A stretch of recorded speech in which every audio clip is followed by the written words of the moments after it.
अब हम देखने वाले हैं इनसिक्योर पासवर्ड स्टोरेज, जिसका नाम ही डिफाइन कर रहा है कि शायद इसके अंदर हमारे जो क्रेडेंशियल्स होते हैं, जो पासवर्ड्स होते हैं, वो एक सिक्योर फॉर्मेट में स्टोर नहीं है, जिसकी मदद से अगर वो किसी भी मिलिशियस पर्सन के हाथ लग जाए तो हमें डेफिनेटली नुकसान हो सकता है।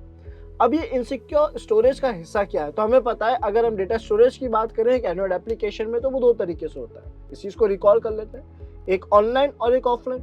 अगर ऑनलाइन की बात करें तो सर ऑनलाइन सर्वर पे स्टोर होगा, और उसके अलावा हम बात करें ऑफलाइन स्टोरेज की तो या तो वो SQLite में स्टोर होगा या माई शेयर्ड प्रेफरेंस.xml फाइल में स्टोर होगा। अब सवाल ये है कि इन दोनों में से अगर कहीं भी स्टोर हो तो इनकी लोकेशन क्या है, यानी माई शेयर्ड प्रेफरेंस.xml फाइल की लोकेशन क्या है। बिकॉज आप सभी को याद होगा कि जब हम डेवलपर्स बग को ट्राई कर रहे थे तो वहाँ पे हम लॉगिन वाले पेज में थे, लॉगिन एक्टिविटी के पेज में थे, और वहाँ ऑटोफिल नाम का एक फंक्शन देखा था जो कहीं से डेटा कॉल कर रहा था और कहीं और से नहीं, वो माई शेयर्ड प्रेफरेंस से ही डेटा कॉल कर रहा था। यूजर नेम और पासवर्ड इंक्रिप्टेड डेटा था, उसे एक्सट्रैक्ट करने की शायद कोशिश कर रहा था, वो प्रोग्रामिंग के हिस्से ने हमें उतना गाइड करा था।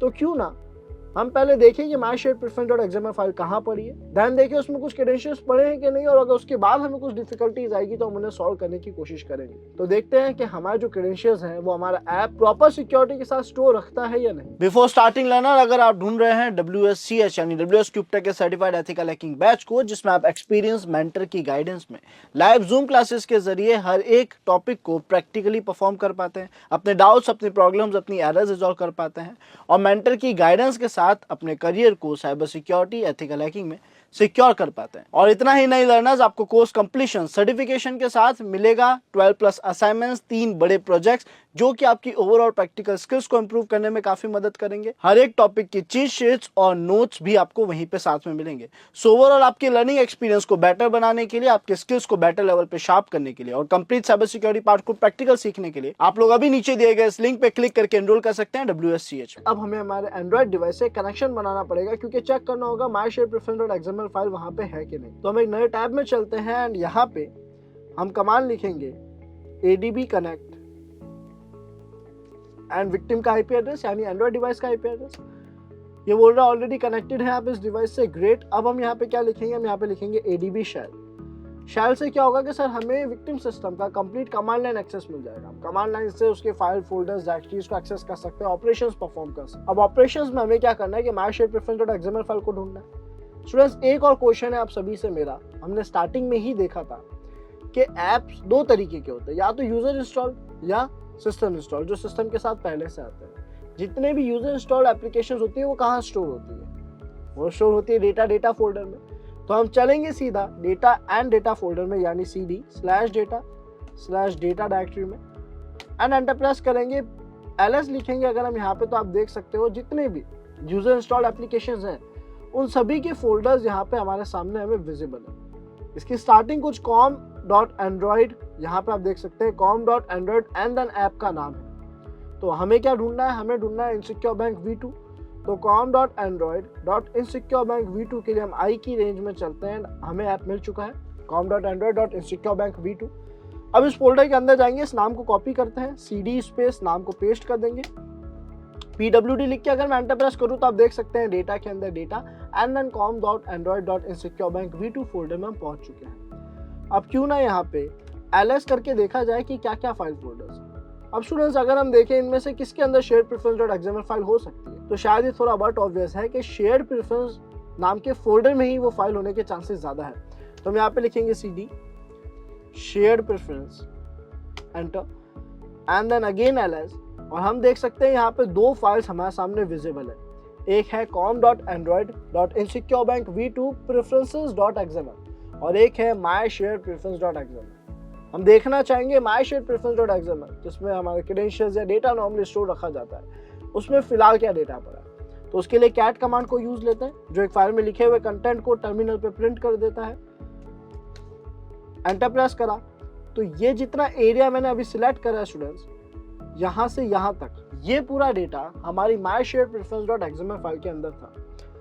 अब इस डेटा को रीड करें तो XML का वर्जन बताया गया है, इनकोडिंग टेक्निक बताई गई है, और उसके बाद एक वेरिएबल है जिसका नाम है सुपर सीक्रेट पासवर्ड, और उसके अंदर का जो डेटा है वो हमें यहाँ पे विजिबल है। तो क्यों ना इस सारे डेटा को किसी फाइल में कॉपी कर लिया जाए। तो कॉपी करने के लिए हम क्या करेंगे, हमारा जो फाइल एडिटर है उसको हम ओपन कर देते हैं। तो यहाँ पे टेक्स्ट एडिटर नाम का हमारे पास ऑप्शन है, इस पर हमने क्लिक कर दिया तो हमारे पास एक फाइल ओपन हो चुकी है जिसमें डेटा जो हमें मिला है, जो ऑब्वियसली हम रीड नहीं कर सकते फिलहाल, बिकॉज शायद ये सिक्योर्ड है, इनक्रिप्टेड है, डेफिनेटली इनक्रिप्टेड है और हम इसे नहीं समझ पाएंगे तो एग्जीक्यूट नहीं कर पाएंगे, यानी लॉगिन पेज पे ट्राई नहीं कर पाएंगे। तो हम इस डेटा को कॉपी करने की कोशिश करेंगे एम्परसेंड से पहले तक। तो ये जो 2 बार इक्वल्स टू दे रखे हैं यहाँ तक का डेटा हम कॉपी करेंगे। हम एक काम करते हैं, वेरिएबल का नाम भी ले लेते हैं, यानी हमें पता पड़े पासवर्ड कौन सा है, यूजर नेम कौन सा है, इसीलिए हम इस पूरी लाइन को कॉपी कर लेते हैं और Ctrl+Shift+C के जरिए हमने कॉपी करा, यहाँ पे Ctrl+V के जरिए पेस्ट कर दिया। तो हमारा पासवर्ड का जो वेरिएबल था और उसका डेटा था दोनों ही यहाँ पे आ चुके हैं। इसी तरीके से यूजर नेम का भी वेरिएबल और उसके अंदर का डेटा ले लेते हैं एम्परसेंड से पहले तक। एक लाइन के गैप से हमने डिटेल पेस्ट कर दी। इसे जूम इन कर लेता हूँ थोड़ा, आई होप सभी को विजिबल होगा। सो ये 2 डिटेल्स अभी तक हमने कॉपी पेस्ट करी है। ऑब्वियसली बात है, समझ नहीं पा रहे क्या लिखा है, लेकिन देखते हैं अब हम आगे क्या कर सकते हैं। सो स्टूडेंट्स, अब हमें बस एक और चीज समझने की जरूरत है, इस प्रोसेस को समझने की जरूरत है। आई थिंक ये ऑटोफिल का ही ऑप्शन है, यानी सर जब हम अपने क्रेडेंशियल्स लिख के कहीं लॉगिन कर रहे होते हैं तो हमसे पूछता है कि आप अपने क्रेडेंशियल्स स्टोर करना चाहते हैं ताकि आप फ्यूचर में ऑटोफिल कर सके। इसका मतलब अगर आपको पासवर्ड याद हो चाहे ना हो, अगर आप लिखना चाहते हैं नहीं लिखना चाहते हैं तो आप 1 क्लिक में इंस्टॉलेशन कर सकते हैं, क्योंकि आपके क्रेडेंशियल्स सिस्टम में कहीं स्टोर हो जाएंगे और वही क्रेडेंशियल्स mySharedPreference.xml फाइल में स्टोर हुए, लेकिन इनक्रिप्टेड। और ये ऑब्वियस है कि इनक्रिप्टेड डेटा डायरेक्ट वहां पे लिखने से हम लॉगिन तो नहीं हो पाएंगे। और हमें ये भी पता है कि सर जब हम ऑटो लॉगिन करते हैं या उसको यूज लेते हैं उस फंक्शन को जिसमें हमारे store credentials direct login page पे आ जाते हैं, तो वहाँ वो डेटा इनक्रिप्टेड नहीं आता, डिक्रिप्टेड ही आता है। इसका मतलब अगर मैं लॉगिन करने की कोशिश करता क्रेडेंशियल्स सेव करने के बाद, तो मुझे साफ साफ यूजर नेम और पासवर्ड लिखा हुआ दिखता। हालांकि पासवर्ड की सिक्योरिटी पासवर्ड शो नहीं होने देती है, बट डिटेल्स तो यहाँ एक्सट्रैक्ट होके ही पेस्ट होती। तो इसका मतलब एक्सट्रैक्ट करने का कोड भी उसी की प्रोग्रामिंग में है, इस ऐप की प्रोग्रामिंग में वो कोड है जो उस डेटा को एक्सट्रैक्ट कर सकता है। तो हमने कहा क्यों ना फिर से बाइटकोड व्यूअर पे जाएं, सोर्स कोड को पढ़ें और वहां से इस डेटा को एक्सट्रैक्ट करने की, डिकोड करने की या डिक्रिप्ट करने की टेक्निक्स जो हैं उनको हम ग्रैब कर सकें। तो चलते हैं बाइटकोड व्यूअर पे। अब यहाँ पे हमें सबसे पहले लॉगिन एक्टिविटी पे ही जाना चाहिए, क्योंकि ऑलरेडी लॉगिन एक्टिविटी पे ही सारा डेटा पेस्ट होता है और हमने लास्ट टाइम भी लॉगिन एक्टिविटी में ही mySharedPreference.xml देखा था। सो हमने कॉम पे क्लिक करा एंड उसके अंदर Android, then secure bank V2, okay. और इसकी सभी क्लासेस फाइल्स हमारे सामने विजिबल है, जिसमें हम सबसे पहले लॉगिन activity.class नाम की फाइल में जा चुके हैं और यहाँ से देखते हैं कि क्या और कितनी इन्फॉर्मेशन हम एक्सट्रैक्ट कर सकते हैं। तो जो जो इन्फॉर्मेशन या आपको जो जो टेक्नोलॉजीज दिखे हम बस उन्हें नोट कर लेंगे, देन उसे किस सीक्वेंस में और कैसे यूज लेना चाहिए ये हम कोड को धीरे धीरे स्टडी करके समझने की कोशिश करेंगे।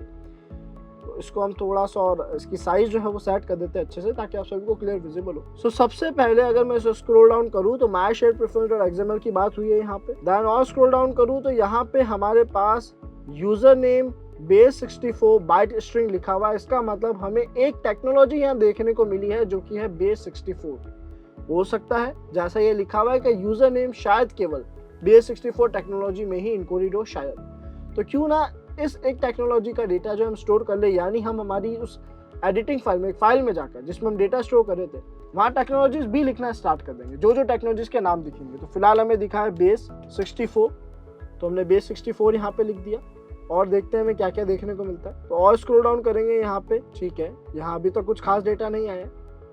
इंक्रिप्टेड यूजर नेम और पासवर्ड को ग्रैब करा जा रहा है, ग्रैब करने के बाद ही शायद इसका डिकोडिंग प्रोसेस स्टार्ट होगा।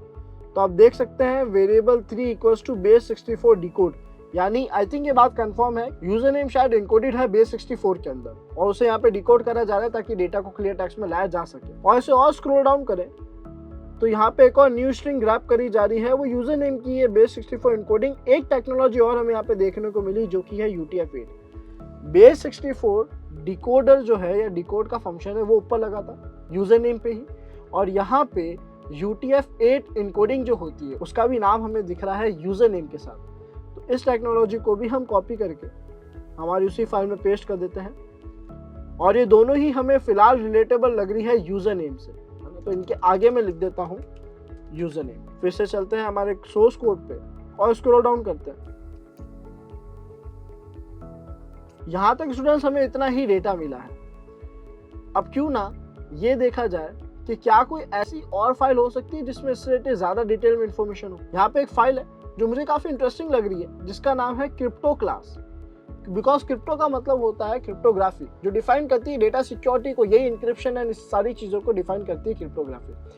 तो आई थिंक हमें क्रिप्टो क्लास में एक बार जाना चाहिए, और जब हम यहाँ पहुंचे तो यहाँ पे इससे रिलेटेड डेटा जो है वो हमें विजिबल है, और शायद ये उस ही डेटा को एक्सट्रैक्ट करने का फंक्शन है। तो अगर हम इसे स्क्रॉल डाउन करें तो बेस64 एक नाम हमें दिख रहा है टेक्नोलॉजी का, जो हम लिख चुके हैं, और स्क्रॉल डाउन करें तो यहाँ पे हमारे पास नंबर ऑफ बाइट्स बता रखी है, जो कि इंक्रिप्शन में या डिक्रिप्शन में हमारे लिए बहुत यूजफुल होती है। तो मैं एक इस डेटा को भी कॉपी कर लूँगा, ये हमारे काम आ सकता है। इसे एक लाइन को कॉपी कर लेता हूँ, एंड देन देखेंगे आगे कैसे यूजफुल है ये। फिलहाल नोट कर लेते हैं ताकि कोई भी इंफॉर्मेशन जो काम की हो वो हमसे रह ना जाए। तो हमने यहाँ पे इस डेटा को पेस्ट कर दिया, एंड एक सीक्रेट की भी दे रखी है। तो ये हमें ज़रूर पता है कि सर किसी भी इनक्रिप्टेड डेटा को डिक्रिप्ट करने के लिए एक पासवर्ड जो होता है, एक सीक्रेट की जो होती है, वो हमारे पास ज़रूर होनी चाहिए। तो इसे हम ज़रूर कॉपी करेंगे। इसे भी पेस्ट कर दिया हमने यहाँ पे, और अब स्क्रॉल डाउन करते हैं, हम इसे काम करते हैं, फुल डिस्प्ले कर देते हैं काली मशीन को। अब अगर इस लाइन को आप ध्यान से देखें तो आई थिंक आप खुद भी इंफॉर्मेशन ग्रैब कर पाएंगे इसमें से कि सर यहाँ पे हमें AES 256 डिक्रिप्शन यूज होता हुआ दिख रहा है। इसका मतलब शायद उस डेटा पे जो हमारे पास पड़ा है वहाँ पे AES 256 बिट इंक्रिप्शन अप्लाई करा गया था, तभी उसे डिक्रिप्ट करा जा रहा है। तो एक और टेक्नोलॉजी में देखने को मिली, वो है AES 256। हम इसे कॉपी करेंगे और इसे भी हमारे इस इनपुट बॉक्स में पेस्ट कर देंगे। स्क्रॉल डाउन करते हैं तो ये बात कर रहा है हमारे साइफर टेक्स्ट की बात कर रहा है। परफेक्ट, इसने AES नाम में बता दिया है इंक्रिप्शन टेक्नोलॉजी में। चलो वो तो हम लिख चुके हैं, AES 256 बिट। एंड उसके अलावा यहाँ पे इसने हमारा जो मोड था, इंक्रिप्शन का मोड कौन सा है, कि सर AES का CBC मोड है, वो भी इंफॉर्मेशन यहाँ पे दी है। इसको हम ज़रूर कॉपी करेंगे। बेसिकली साइफर टेक्नोलॉजी बता रहा है कि CBC को यूज़ लिया जा रहा है, तो इसको भी, इस लाइन को भी यहाँ पे पेस्ट कर देते हैं एंड सेव कर देते हैं। सेव चलो एक साथ ही कर देंगे हम।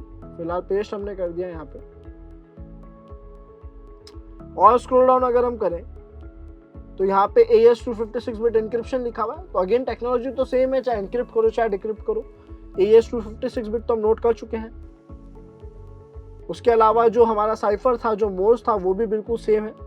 कुछ नई इन्फॉर्मेशन अभी तक नहीं दिखी है। UTF-8 हम ऑलरेडी लिख चुके हैं। बेस64 डिकोडर यूज दिया जा रहा है। इसका मतलब कि सर ये जितना भी फंक्शंस परफॉर्म करे जा रहे हैं, ये हमारे पासवर्ड पे परफॉर्म करे जा रहे हैं। इंक्रिप्शन जो है AES 256 बिट का, ये हमारे पासवर्ड पे परफॉर्म करा जा रहा है, यानी पासवर्ड पे बेस64 इनकोडिंग भी अप्लाई करी गई है। ओके स्टूडेंट्स, आई बिलीव हमने जितनी भी इंफॉर्मेशन थी, जो भी टेक्नोलॉजीज के नाम थे, एटलीस्ट वो तो ग्रैब कर लिए हैं। अब क्यों ना इसे अप्लाई करके देखा जाए, यानी जो डेटा हमें मिला है उस डेटा को डिक्रिप्ट या आप कह सकते हैं डिकोड करके देखा जाए। तो इसके लिए ये रहा हमारा सारा डेटा, जिसमें हमारा encrypted user name, encrypted password और उससे रिलेटेड जो भी टेक्नोलॉजीज हमें देखने को मिली वो यहाँ पे स्टोर है। अब हम इसको सेव करते हैं, डेस्कटॉप पे सेव कर देते हैं इस फाइल को, और इसका नाम रख देते हैं crypto.txt एंड सेव। परफेक्ट। अब इस डेटा को एक्सट्रैक्ट करने के लिए क्या करा जा सकता है? तो हमारे पास मल्टीपल प्लेटफॉर्म्स है, मल्टीपल टूल्स है इनक्रिप्टेड डेटा को, इनक्रिप्टेड या इनकोडेड डेटा को डिक्रिप्ट या डिकोड करने का। लेकिन एक और बहुत अच्छा वेब प्लेटफॉर्म है, एक वेब एप्लीकेशन है जिसका नाम है साइबर शेफ, जो हमें काफ़ी अच्छा सपोर्ट, काफ़ी अच्छा हेल्प दे सकती है। तो हम ब्राउजर पे जाके सर्च करेंगे साइबर शेफ, एंटर प्रेस करेंगे तो ये हमारे पास जो सबसे पहला URL आया, मैं इसको थोड़ा जूम कर लेता हूँ आप सभी के लिए। हम इस पे जाएंगे। ये एक वेब एप्लीकेशन है, एक प्रोजेक्ट है जो कि इसी तरीके से डेटा को इनक्रिप्ट, इनकोड, डिक्रिप्ट, डिकोड और ये सारी जो डेटा सिक्योरिटी टेक्नोलॉजीज है उनको दोनों ही तरीके से सिक्योर करने से और एक्सट्रैक्ट करने में हमारी मदद करता है। अब यहाँ पे कुछ स्पेशल टर्म्स है, जैसे एक टर्म है मैजिक। अगर मैं इसको यूज लेता हूँ और इसमें कोई भी डेटा पेश करता हूँ तो ये खुद से भी थोड़ी कोशिश करता है कि खुद ही उसे ग्रैब कर सके, यानी खुद ही उस पासवर्ड को, उस वर्ड को डिक्रिप्ट या डिकोड कर सके। तो हमने कहा एक ट्रायल पहले यहाँ पे देते हैं। हमारा डेटा जो पड़ा था, जिसमें यूजर नेम हमें सबसे कम सिक्योरिटी में लग रहा है, उस डेटा को मैंने कॉपी करा। डेटा केवल इतना है, उससे पहले बस पैरामीटर था। और अब हम चलते हैं हमारे साइबर शेफ में और यहाँ पे इस डेटा को पेस्ट करते हैं। तो ग्रेट स्टूडेंट्स, फिलहाल आप अगर यहाँ पे देखें तो फ्रॉम बेस64 में इसने डायरेक्ट डेटा को डिक्रिप्ट कर दिया है। ये मुझे बता रहा है कि आपका डेटा बेस 64 में इनकोडेड था और आपका जो यूजर नेम था वो डेव एडमिन है। तो आई बिलीव आप सभी को क्लियर हुआ होगा कि इसने कितने ही अच्छे से हमें सारा डेटा जो है इतना जल्दी लाके दे दिया। लेकिन डेव एडमिन का कोई पासवर्ड नहीं था, तो हो सकता है पासवर्ड पहले किसी यूजर का स्टोर हो या पहले किसी क्रेडेंशियल का स्टोर हो, हम वो भी देखना चाहेंगे कि वो पासवर्ड क्या है। तो एक बार पासवर्ड को भी ट्राई करते हैं। ऑल्दो पासवर्ड AES 256 बिट में इनक्रिप्टेड था, तो हो सकता है ये डायरेक्टली उसको एक्सट्रैक्ट ना कर पाए, उसके लिए हमें मैन्युअली करना पड़े। बट यूजर नेम तो हमारे लिए एक्सट्रैक्ट हो चुका है, तो हम यहाँ पे चलते हैं और इस पासवर्ड को कॉपी करते हैं एंड यहाँ पेस्ट करते हैं। तो आप देख सकते हैं फिलहाल ये कुछ ज्यादा आउटपुट नहीं लेके आ पाया है। अब इस पासवर्ड को कैसे क्रैक करा जाए या कैसे डिक्रिप्ट करा जाए, क्योंकि इनक्रिप्टेड डेटा है, तो हमें जो जो टेक्नोलॉजीज पता है हम उनको रिवर्स करने की कोशिश यहाँ पे करेंगे। डेटा को हमने यहीं पेस्ट रखा है, इनक्रिप्टेड डेटा को, और हमें पता है कि सर यहाँ पे AES 256 बिट का इंक्रिप्शन अप्लाई करा गया था, तो क्यों ना यहाँ पे AES 256 बिट जो है या AES डिक्रिप्शन जो है उसको ड्रैग एंड ड्रॉप हम कर दें। AES डिक्रिप्शन यहाँ पे आ चुका है, जिसको हमसे कुछ इनपुट्स चाहिए। क्या क्या इनपुट्स चाहिए सर? इसको हमसे की चाहिए है, इसको हमसे जो नंबर ऑफ की लेंथ है वो हमसे चाहिए है, मोड चाहिए, इनपुट चाहिए, उसके अलावा कुछ डेटा चाहिए। तो सबसे पहले बात करें की, तो आई थिंक ये हमारे पास पड़ा है। आप देख सकते हैं ये जो this is my super secret की 1 2 3 था, ये ही इसका की है। तो हम की को कॉपी करेंगे, जो डुअल कोड से उनको कॉपी नहीं करेंगे, उसके अंदर के डेटा को कॉपी करना है। ये बेसिकली पासवर्ड आप कह सकते हैं इस डेटा को डिक्रिप्ट करने के लिए, वो है।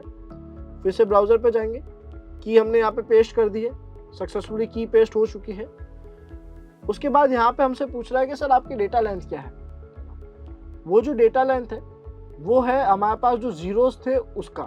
तो अगर आप यहाँ पे देखें नंबर ऑफ जीरोस कितने हैं, 1 2 3 4 5 6 7 8 9 10 11 12 13 14 15 16, टोटल 16 जीरोस हमारे पास थे, यानी डेटा लेंथ हमें 16 डिफाइन कर रहा है ये। तो हम एक काम करेंगे, बस एक डेसिमल को डिफाइन करने के लिए हम 2 बार जीरोस को यूज लेंगे। सो 1 2 3 4 5 6 7 8 9 10 11 12 13 14 16, आई थिंक 16 टाइम्स हम जीरो को यहाँ पे मेंशन कर चुके हैं। इससे काम हो जाना चाहिए हमारा। हो सकता है बीच में हमें डुअल कोट्स मेंशन करने की जरूरत पड़े, हो सकता है ना पड़े। सो यहाँ पे हम 16 टाइम्स जीरो को, यानी जो हेक्स वैल्यू है उसको मेंशन कर चुके हैं। बाय डिफॉल्ट मोड CBC था और ये ही हमें जो हमने डेटा ग्रैब करा था वहाँ हमें शो हुआ था। आप देख सकते हैं यहाँ पे इसका जो मोड है वो CBC ही है, तो हमने CBC सिलेक्ट कर लिया है। एंड देखते हैं और क्या इन्फॉर्मेशन हमसे यहाँ पे मांगी जा रही है। तो इनपुट टाइप क्या है, फिलहाल हैक्स लिखा हुआ है। आउटपुट कैसा देना है वो यहाँ पे लिखा हुआ है। अगर अभी तक आप देखें तो इसने हमारे क्रेडेंशियल्स को एक्सट्रैक्ट नहीं करा है। तो हम एक ट्राई यहाँ पे करेंगे कि की के अंदर UTF-8 को सिलेक्ट करेंगे, जिसका मतलब है कि भाई हमारा जो इनपुट हमने दिया है वो UTF-8 में पहले से इनक्रिप्ट कर दिया जाए। और इनपुट टाइप में हैक्स की जगह रॉ लिख के देख लेते हैं क्या आउटपुट आ रहा है। फिलहाल नहीं आ रहा है, अगेन हैक्स कर देते हैं। एक बार इसको भी चेक कर लेते हैं कि यहाँ हमने प्रॉपर वैल्यूज दिए कि नहीं दिए। 1 2 3 4 5 6 7 8 9 10 11 12 13 14 15 16 वैल्यूज बिल्कुल सही है यहाँ पे, परफेक्ट। सो फिलहाल हमने हमारी तरफ से डेटा तो यहाँ पे लिख कर देखा है, लेकिन अभी तक ये उसे डिक्रिप्ट नहीं कर पाया। इसके पीछे एक रीजन ये भी है कि सर हो सकता है आपका पासवर्ड जो है वो बेस 64 प्लस UTF-8 में ऑलरेडी इनकोडेड हो, तो पहले उसे शायद वहाँ पे डिकोड करना पड़े, देन यहाँ पे लाके रखना पड़े। तो इसके लिए हम एक काम करेंगे, एक और साइबर शेफ का टैब ओपन कर लेते हैं और यहाँ पे हम पासवर्ड का जो बेसिक डिक्रिप्शन था या बेसिक डिकोडिंग प्रोसेस था UTF-8 और बेस 64 का, वो अप्लाई कर देंगे। तो यहाँ पे हमने फ्रॉम बेस 64 को ड्रैग एंड ड्रॉप करा। हमारे जो पासवर्ड था उसको हमें यहाँ पे पेस्ट करना पड़ेगा, एनक्रिप्टेड पासवर्ड को पहले वाले टैब से उठा लेते हैं। ये रहा encrypted password, copy. I think इस पासवर्ड में 2 बार इक्वल्स टू भी थे, हाँ करेक्ट, ये था पूरा पासवर्ड। तो क्यों ना इसे सही से कॉपी करा जाए। यहाँ से कॉपी करा एंड देन इसे यहाँ पे पेस्ट कर दिया। ठीक है, फिलहाल अभी तक तो नहीं आया, हमारा पासवर्ड ग्रैब नहीं हुआ है। एक बार फिर भी फॉर्मेट थोड़ा चेंज करके देख लेते हैं। ठीक है, सब कुछ सही है, क्योंकि अब हम सेकंड टैब में डेटा को बेस 64 UTF-8 का जो इनकोडिंग था वो अप्लाई करने की कोशिश कर रहे थे, तो वो भी साथ में कर देते हैं और यहाँ पे UTF-8 भी ऐड कर देते हैं। सो फिलहाल हमने बेस 64 प्लस UTF-8 को नया यूज लेके हैक्स फॉर्म में डेटा को कन्वर्ट करके डिक्रिप्ट करने की कोशिश करी।